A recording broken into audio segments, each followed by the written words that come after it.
In this video, we are going to find the graph of f of x from the graphs of the second derivative and the first derivative. So, the graph here is the graph of the second derivative.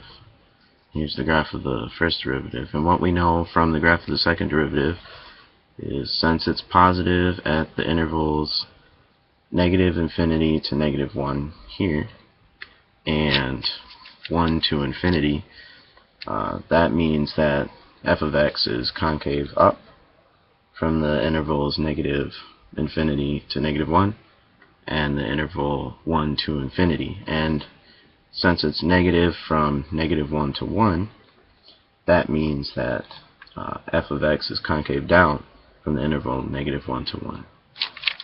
With the first derivative, since it is positive from negative infinity to 0, that means that f of x is increasing from negative infinity to 0, and since it's negative from 0 to infinity, that means that f of x is decreasing from 0 to infinity. So from that, we can form the graph of f of x, and it turns out something like this. It's kind of hard to see. It's a bell curve that's concave down for the interval negative 1 to 1, and then it changes here to concave up, and it's concave up from negative 1 to infinity and 1 to infinity.